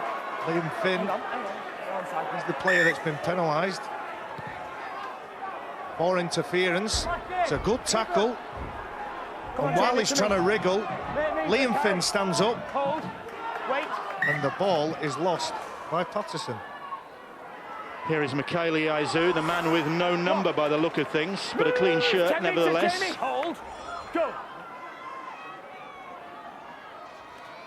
The game, well, it's certainly not quite as free-flowing as it was in the first 40, and that'll probably be a relief to the 2 coaches in some respects. Halifax looking for another penalty. Maloney driving the ball in there, and equally standing toe-to-toe with him is Tony Tonks to make the tackle. Here is Holroyd now. Holroyd, one step, another one. Eventually he's brought down. It's Tonks again making the tackle. Tonks could have been penalised there. Black looking to step his way through. Gets away from the first challenge. Again looks for Royston. Again the pass doesn't stick. And once more it'll be head and feed to Featherstone Rovers. But Black is trying everything he can to unhinge this Featherstone Rovers defence. Well, Ben Black is trying everything, but Shad Royston is everywhere on this pitch. It's fantastic pressure from Kyle Briggs. He doesn't allow him a split second to catch that ball, Shad Royston, before Kyle Briggs just leg and arms him. And Ben Black, he needs to step up. He's a senior player, he's a talisman for the Halifax side. And while Penkovic isn't on the pitch, Ben Black needs to be the maverick of this team. Not too much structure, but it's all about asking questions. Certainly looks as though he's trying his darndest to fulfil that role for Halifax so far. It's second half that's been dominated by them. Well, there's a danger now for Halifax that they can't fall into the trap of looking to overplay. They've got Holroyd on, Brannigan, Penkovic and Ben Black. 4 half-backs, they all can't have the ball in a set of 6. They're really throwing caution to the wind, having all those players out there at the same time. Well, they've just got to let the forwards create that platform, go forward and then play off the back of that. But as I say, not every one of them can touch the ball in the set of 6. If they all want to touch it, they'll lose the go forward. Finn will put the kick in for Hardacre to chase. Patterson looking over his shoulder. Hardacre bearing down on him, and the youngster makes the tackle. He's still only 18 years of age, is Zach Hardacre. Has had a phenomenal season. 20 tries already in 12 appearances for this club. No wonder Super League sides have taken notice of the young recruits. Well, he marked his debut, in fact, for the club with a hat-trick against Hunslet in the Northern Rail. That was really an indication of his ability. But he's having to do some defending here now. Well, this is when Featherstone are at their best, when they're trying to build pressure. A nice little dink over the line, making Halifax work away. It's a steep incline here at Featherstone. And watch the Rovers really pressure, and kick pressure will come here. Penkovic has gone for a little chip kick over the top, and it has come up for them. Is it 6 to go? No, it's still on the last, says the referee. He hasn't wiped the tackle count clean. They have tried to keep it alive, and Black couldn't take the pass. That will be the turnover. And a brain explosion there from Dylan Nash. He didn't know what to do. He didn't know whether to kick it, pass it. It's a chip and chase. It's Dickens on the arm. Dylan Nash ends up with it. What do I do with it? He doesn't know. There's too many options for him, and he takes the wrong one. Do you think he was hoping for a 6 to go call from referee Robert Hicks? I thought Kyle Briggs actually made a play for that ball and touched it. Well, there's the mistake by Black. And again they get, oh, good play by Sam Barlow. Sam Barlow has stripped that ball from the grasp. I think of Hardman, or was it Kane? Oh, he's knocked out, there's a problem with him. No, he's hurt himself. He was very slow when he was running away. When he got the ball, he was almost surprised to have it in his hands. And when he began to run, he did look a little bit laboured. Says he's okay. Might just be tired. Hang on, Sam. Sam Barlow, who came back to his hometown club from Sheffield Eagles, former Halifax youngster, and has made an impression. Not always for the right reasons. Thinking back to that sending off against Widnes for running in and joining that scrap, but he's scored some tries, and he's quite a creative player. Warrensey coming back in field. Tackled by Tonks, low down. Gratian up top, and Gratian, I think it is. Well, no, Tonks might have been penalised. Referee indicating that Warrensey was being held there. Well, Gratian could have given the penalty away as well for the flop. Well, now, oof, he's getting some treatment, Sam Barlow. And he didn't like that. Well, he went looking for Stuart Dickens. Izu. He's probably got a short fuse as Sam Barlow. They go in again. Penkovic, I think it is, trying to burrow his way over. He is just short. It was Penkovic. Izu. Ben Black now. Black across the field, still going back. Good defence from Sam Smeaton there. Larder, the captain. Holroyd, little chip kick ahead, Holroyd. And Maloney was chasing that. Oh, look, big Tony Tonks not taking any chances whatsoever. Well, this is how dangerous Halifax can be. A neat little kick from Graham Holroyd.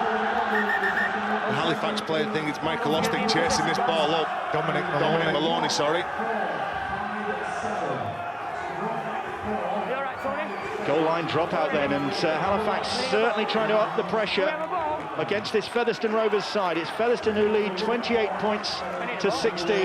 Well, Halifax have controlled the speed of this game for the last 10 minutes, putting Featherstone under a lot of pressure. Seems a long time ago since we were talking about Kyle Briggs touching the ball and leading his troops around the park. I hope he's paid in him. Good crowd here, over 2,500, and a great contingent from Halifax, really urging their side on here. You feel this is a crucial spell of the game because Halifax are enjoying a good percentage of the possession. They've got good territory, but they haven't managed to convert it into points yet, and they need to do that soon, otherwise time is going to be against them. And Featherstone falling off tackles. They've missed 15 tackles now in this game. As we were saying earlier, that's where they've been very, very strong this year. Here's Barlow again. Mentioned early on that Featherstone might just be a little bit ring rusty, just one game in the last 5 weeks, and okay, they've been having opposed sessions against the reserves, but that's no substitute for the heat of battle, and a battle this certainly is, as Royston is tackled. Here's Luke Brannigan. Well, what's Graham Mulroy got here in his kicking cabinet? Well, it's Penkovic who chips the kick over the top, and Gratian, lanky second rower, plucks that one out of the air. Graham Holroyd was screaming for that ball. What's Featherstone's energy level like now? They've done a lot of defending. It looks good. And Hardacre, great work from him. Saxton takes his pass. That was fantastic work by Tom Saxton. He was the man who offloaded the ball to Zach Hardacre, and then straight away he backed the wingman up. Hardacre this time not able to make so much progress as Tamgart there just on the field makes the tackle. Finn, now then, can Featherstone break the shackles here? Oh, the pass from Gratian, not the best. And not surprisingly, Dale says, come on. Well, Ben Black taking the wrong option. He was going for the interception, putting his wingman under pressure. Got Borenty. Look at this. Zach Hardacre, the strength of him to break free. Wingers in these days, they're not just finishers. They come forward and create that platform to go forward for the big lads. Superb work from the wingers there, but if a winger would have been in place on that side, you feel Tommy Saxton would have been in for a certain try there. Matty Dale couldn't collect the ball. Of course, Featherstone with Liam Wellham on his way to hospital with that mouth problem have had to rejig things, which is why Matty Dale's out there and Tom Saxton in the centres. So that hasn't helped things. But that's good defence. It was Smeaton with the tackle. Larder trying to drive his men forward.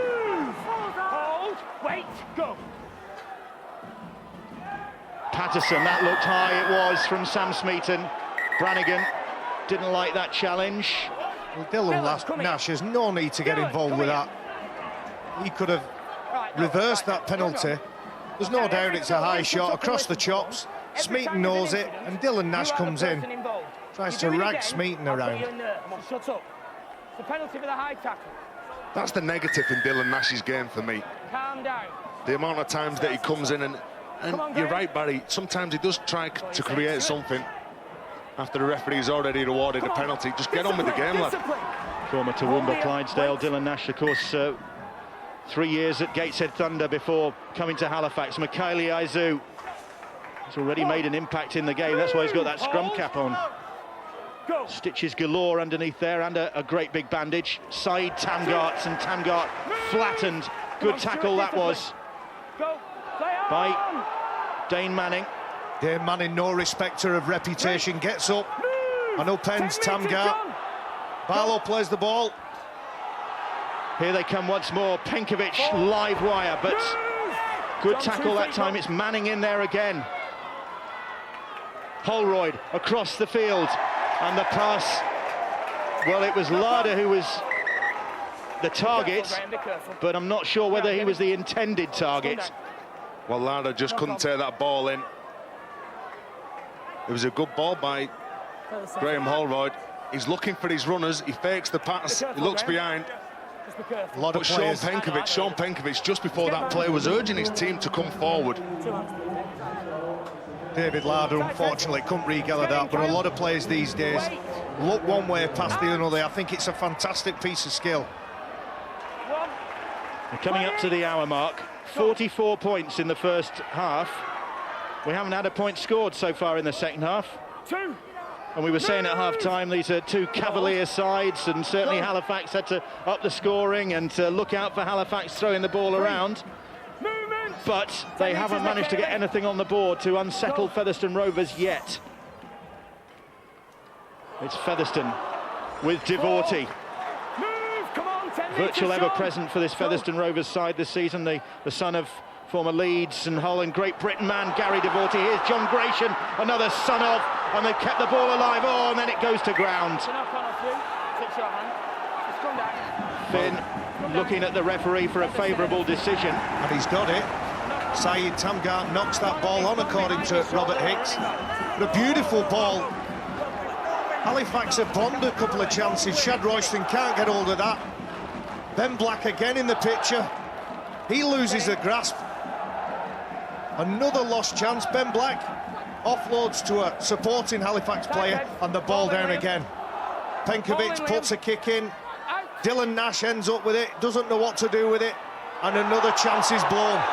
And a very near chance blown there for Featherstone Rovers, and Briggs just curses and shakes his head because there was a golden opportunity there for Kyle Briggs.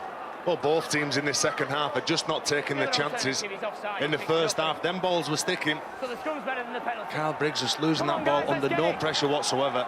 Both teams got the dropsies. It's 21 errors so far, just over an hour gone.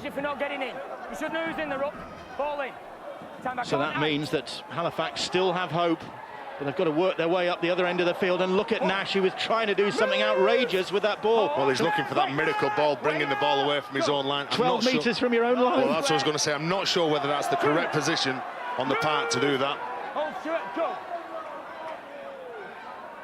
Mikaeli Aizu, Matt Calland, high up on the gantry, will be flinging himself off at this rate. Here is Graham Holroyd. Again, looking to get this ball wide, try and get round the outside of the Featherstone Rovers defence, but they can't do that there.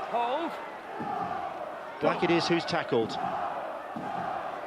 Tamgart. Last. Move. Worked in. Hold. Go. On the last, and they really are struggling to make progress now. Big effort from them. Oh, that's a good kick, which is wrong-footed Hardman, forcing him to turn and gather that ball on the retreat, and now he's retreating again. Both sides have definitely stepped up in the second half on the kick chase and the pressure that they're putting on the opposition's fullbacks. Both teams know that the wingers return the ball well.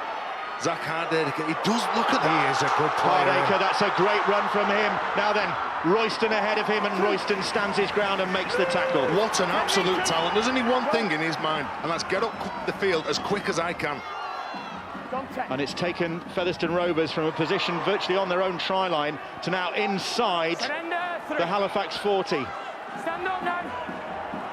Go. Finn. Ball wide to Briggs. Gratian has lost it. Is this ring rustiness?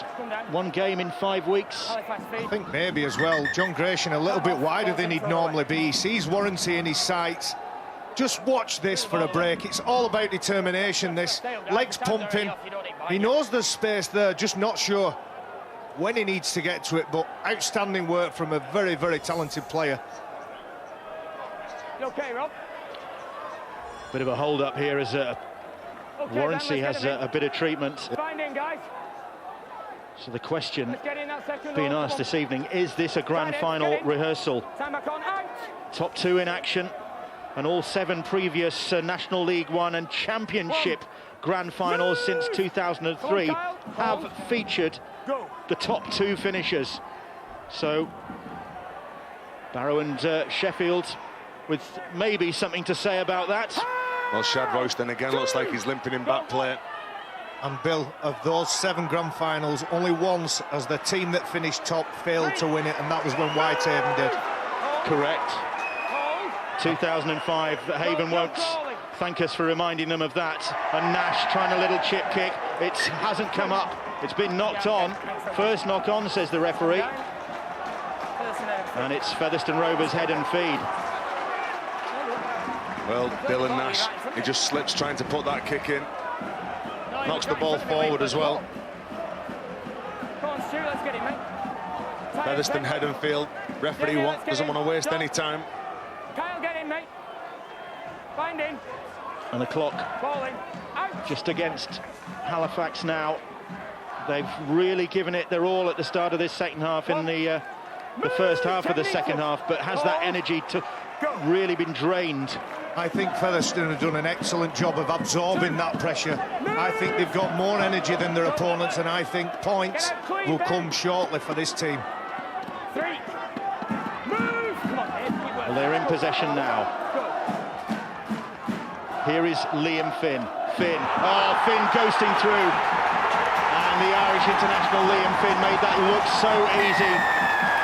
He was the Championship 1 Player of the Year last year. He's a nominee in the Championship Awards this year for that sort of cool elegance in a red-hot situation like this, and the sort of try that might just knock the stuffing out of a side that really has given its all to try and get back onto level terms, and then they concede a try like that. Featherstone have built pressure all this second half, and Liam Finn has the ball in two hands, which attracts the attention of the Halifax defenders, and he has enough Featherstone support runners to just glide through that gap. Stuart Dickens pushing up, he's the next man in the hole. He's had a fantastic game, Stuart Dickens, 23 tackles and numerous hit-ups, but Liam Finn, he's the bloke that puts the ball over the line. Well, of course, a former Halifax player, Liam Finn, and in fact started as a youngster with the Siddle Club in that part of West Yorkshire. And now a body blow to his former club with that try, which Kyle Briggs will try and extend, and the Fact supporters may be thinking again that they'll need a second opportunity to get to the grand final. Barrow or Sheffield it'll be, as Briggs with this conversion attempt. First points of the second half. The first half a points fest, the second half a slugfest. And the crowd settles as the former Leeds Academy and Doncaster man lines up this conversion attempt into the massed ranks of the Featherstone Rovers supporters at that Post Office Road end, and Featherstone ahead by 34 points to 16 now. Well, what can Halifax finish with? Liam Finn done a fantastic job. You can just see he runs the ball to the line, ball in two hands, all the Halifax defenders standing flat-footed. They don't know what he's going to do. Is he going to give it the big man Stuart Dickens? No, he's not. He's going to take him on himself. The short kick-off again from Halifax. And again, they might come up with it. No, Featherstone just managed to get their hands on the ball, but Darryl Powell said at half-time that was one thing they needed to address. They went for the big hit there, did Fax. Good job, Field, used his footwork then. Mikhail Ayres, who ran 120 miles an hour for that shot. Well, 34-16, it looks like, barring sudden transformation in this game, that's going to be win number 3 this season for Featherstone Rovers against Halifax. Well, what's Halifax got left now? Going into the last 13 minutes, they've threw absolutely everything at Featherstone in this second half and not come up with anything. It must be running through Matt Callan's mind whether this game has gone, and if it has, does he pull off the players that he will need and are carrying knocks? Is it another try? It is for Briggs, second of the game. Oh no, the referee's called it back. Knock on there. Briggs sensibly playing to the whistle, and it did look as though that ball had bounced up kindly for him, but knocked on. It was knocked on by his teammate. There you can see, just goes forward. Is it Smeaton that knocks it forward? I think it was Tim Spears. He almost owed a debt to Tim Spears there, but referee called him back, and relief for Halifax. Tim Spears got up nice and high, pierced through the night air. Get away, Dave. 2. But just to answer your question there, but I don't think Matt Callan can take off some of his players. It's an 80-minute game. You can't save players for the next week. 10 metres, Tim. At some point, he may have half a mind on next week, and players that are carrying knocks. Exactly. Tam Gart not fully fit. There's Shad Royston with his knee problem, and they've got a problem now because they've lost the ball. Tim Spears has gathered it. Well, there's Dylan Nash trying to offload that ball again. Come up with that miracle play. And Devorty has lost that one, and the referee says that'll be head and feed to Halifax. Come down. Sorry, go on. Just juggling with that ball, Ross Devote. He's had a very industrious match again. If he catches that ball nice and early, gets his hands out, then he catches it. He just tried to pouch it. There was enough attention from a Halifax player for him to drop the ball. In, out. He does an awful lot of work, Rob You're in Warrington. the scrum, getting it. One. But he can't get any forward progress for the side. Go. Watine once more. Black hounded down by the Featherstone Rovers defence.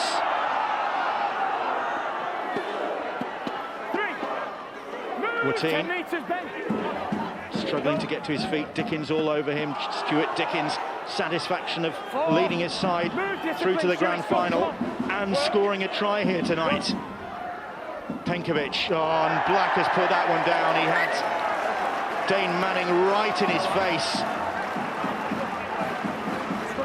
Dane Manning, as we've said before, he's not one for listening to anybody's reputation. Ben Black just can't get hold of that ball. He sees Dane Manning like an Exocet missile and takes one for his troubles after he's dropped the ball as well. Start telling me the game. Come on. Get your head in. Get your heads in. William, get your head in. Dane, Well, Featherstone Rovers on their way to getting revenge for playoff defeat last season when they went down 36-30 to Halifax. That was a heck of a game as well.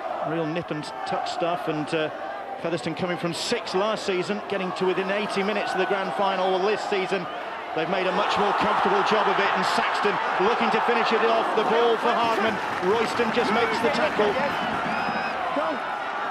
Finn now, and another try surely would finish them off, and Warrancy went for the intercept, couldn't get it, and offside in fact, even worse. Not only did he not complete the intercept, but concedes the penalty. Well, Rob Warranty knows that he's short out there. He can't quite get back.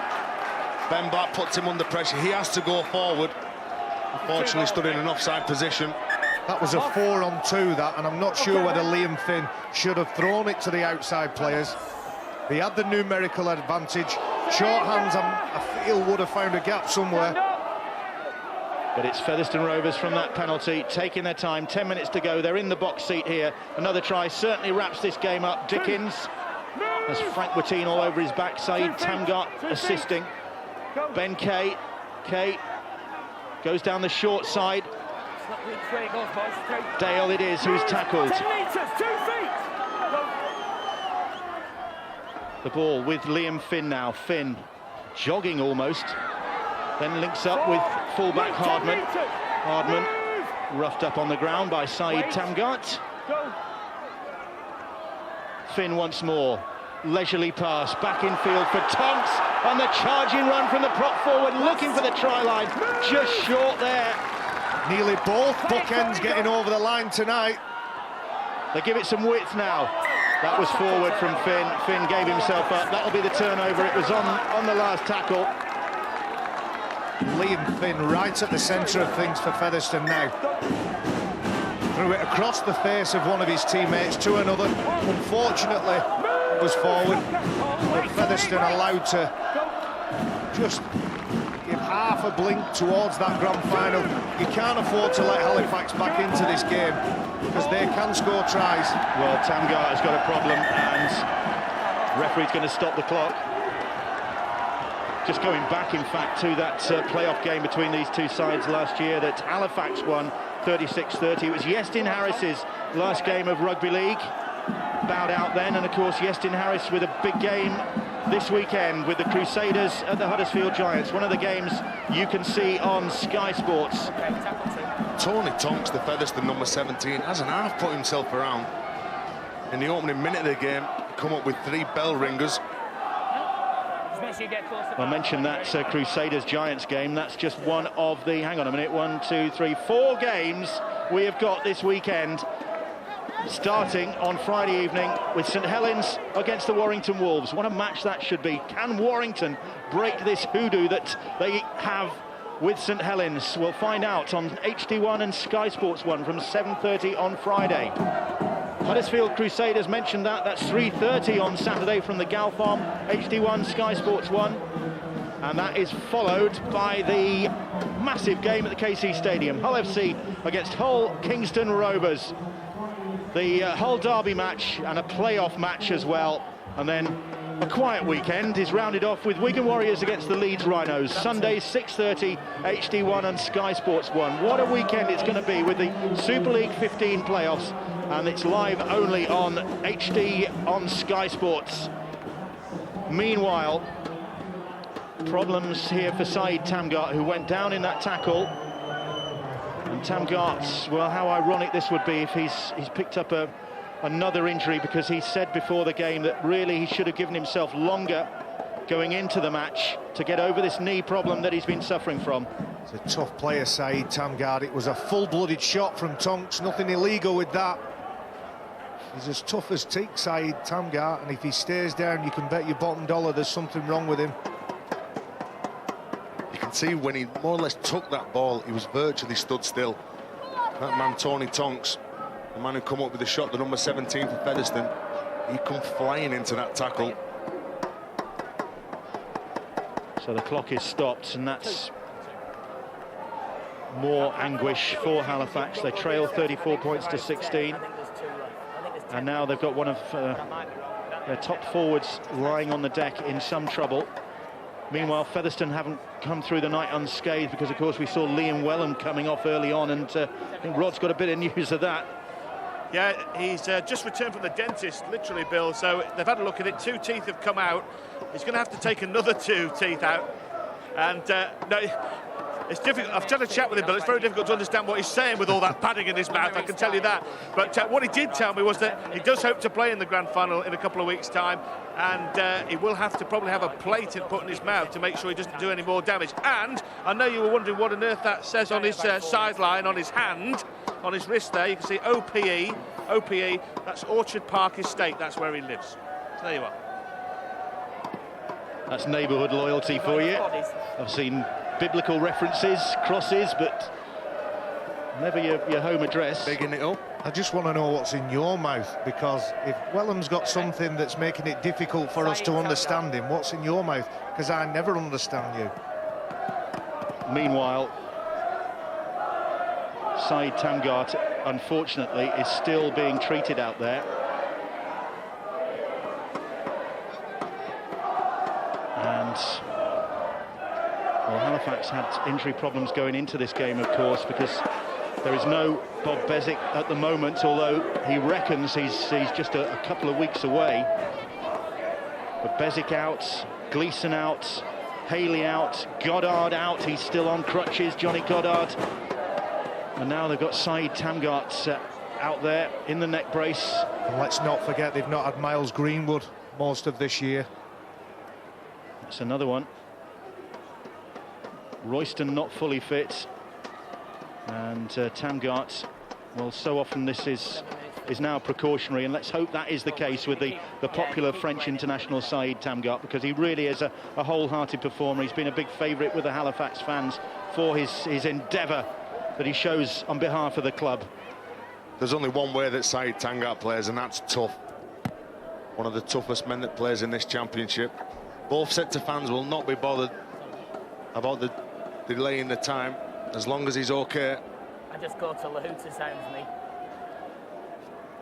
They're taking their time with this, and thankfully it looks as though they're fairly relaxed treating him. If you're not carrying him, will you just... Interestingly, the players asking how long's left, and sometimes when there's a break in play, and we all hope that Saeed Tamgart is fine and makes a full recovery, but it's about who keeps the concentration and focus while this injury is being treated. Well, I was going to say that 8 minutes to go now, Barry. Who does it favour most, Halifax or Featherstone? I think Featherstone are in the final.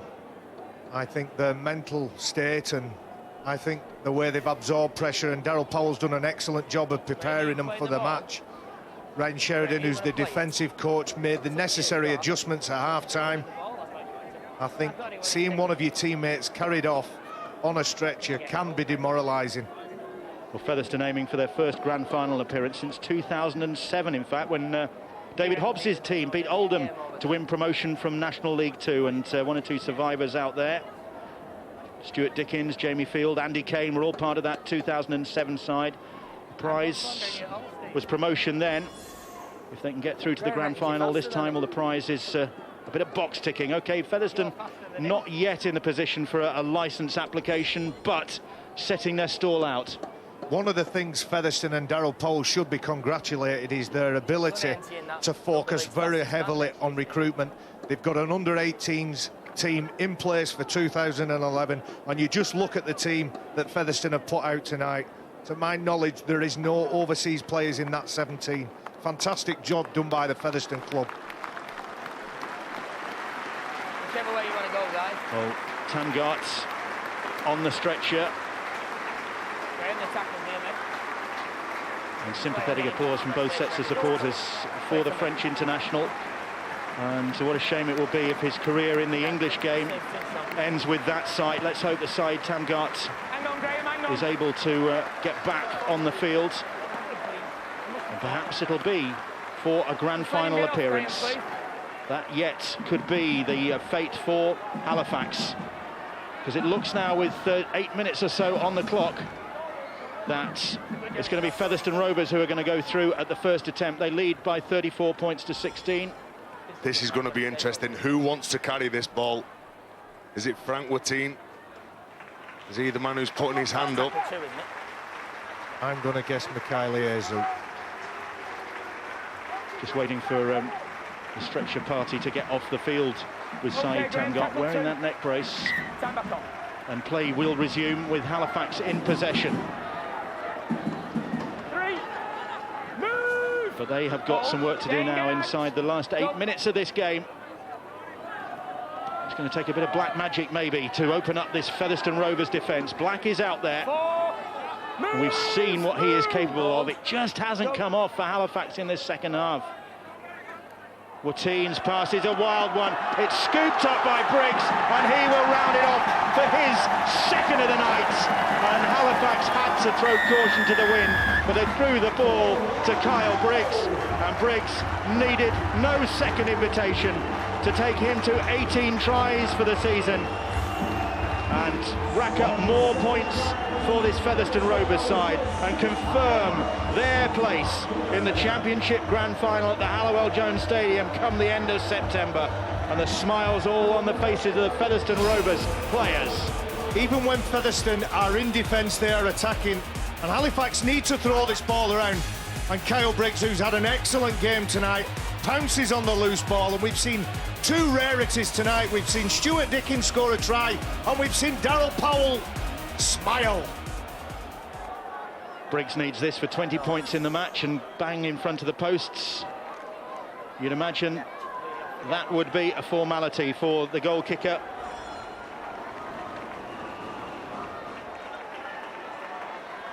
Surprisingly, Briggs not named in the Championship All-Star side. 4 of his teammates are Liam Finn, Dickens, Gratian and Dale, but no Briggs. It's been a starman performance from Briggs this evening with the boot and with the ball in hand. You've got to feel sorry for big Frank Watine. He's tried everything to get his team back into this game, but Briggs just pounces on that ball. He's so alert, Kyle Briggs, and there he is. Look at those sheep's teeth. He's done an absolute fantastic job here. We mentioned at the start of the evening the Rovers Awards last Friday night, when one of the awards handed out was to Kyle Briggs. Hands on backwards award. Well, he's not got him on backwards this evening, that's for sure. He's got his boot on the right feet and he's got his hands on the right way around, and maybe we'll be able to get to the bottom of that at some point. If not this evening, then when it comes to grand final time, because that's where Featherstone Rovers are going to be appearing next. And just the one question you'd have to ask would be, that would then make it 2 games in 7 weeks for Featherstone Rovers. Would that be ideal? Well, that's what they've got to cope with now. They've got to focus on it again. They focus for this game. They've only played once in 5 weeks, but they've definitely got up for this game. The second half, Halifax have come back strong. They really have tried to take the chances, and they've made opportunities for themselves, but just couldn't take that final pass. 40 points to 16, so another resounding victory for Featherstone Rovers. 44 points to 4 earlier in the season, and 40 points to 16 this evening. So it's another pretty emphatic victory for this Featherstone side. And it's not that Halifax haven't had a go. In defence, they've been very good. Players that have been coming out of line, and that's probably the only negative, that they've been trying to do it on their own. Whereas Featherstone have come up in a line, they've worked for each other. But Halifax have got so many dangerous players. Mikhaili Aizu, have Halifax got something left here? Move, 10 metres. Hold, go. Just some defiance, maybe. Oh, and again, the ball doesn't stick. Watine trying to get it away to Royston. Royston left flat on the ground. There he is, and that about sums up this second half for this Halifax side. And Shad Royston limping away after that challenge. He's worked hard, and Frank Watini trying something. There's Shad Royston. Wait, go. Frank Watini trying something. He knows he has to think out the box. I said it a couple of times tonight. Featherstone have made it really difficult, and Frank Watini throws that past Shad Royston. Unfortunately, can't gather it. Well, you say that it hasn't stuck for Halifax. That's probably in the face of some pretty close defence from this Featherstone Rovers side. That ball's been knocked forward. Is it Dave Manning? He just couldn't. He gets the ball. A good kick again. It bounces perfectly. But Shad Royston putting Dave Manning under pressure, loses that ball.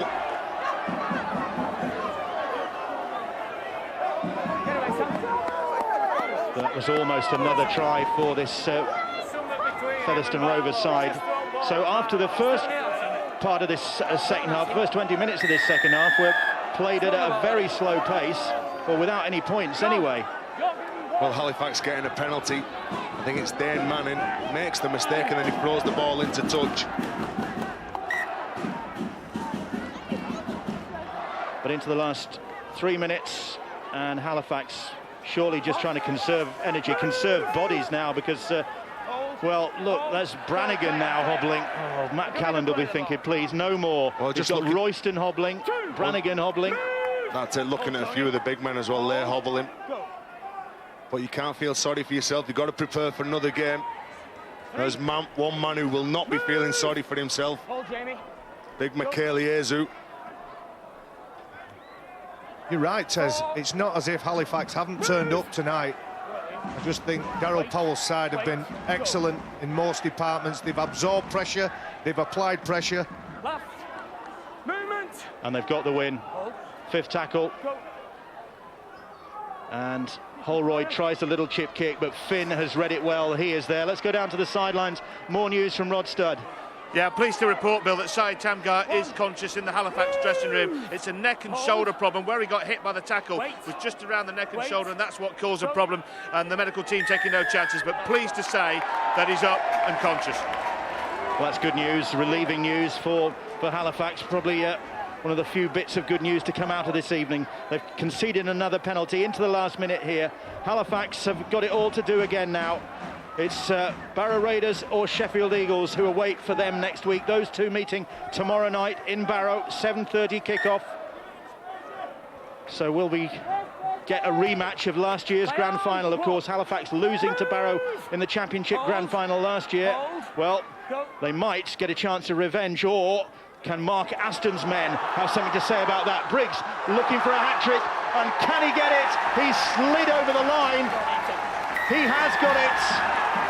And Kyle Briggs rounds off the evening by completing the hat-trick and just rubbing salt in the wounds for Halifax.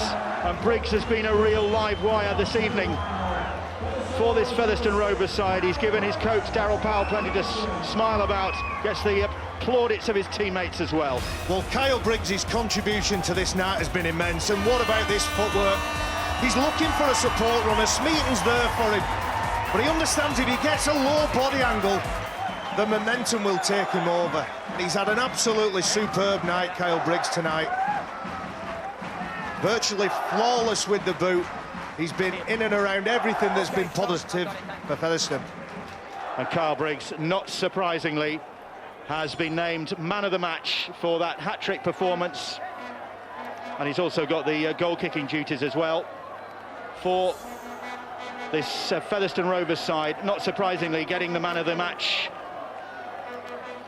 And his part has been a very significant one in this Featherstone Rovers victory, which has, in the end, been emphatic. Just at the start of this second half, you thought that Halifax might be able to turn the tables.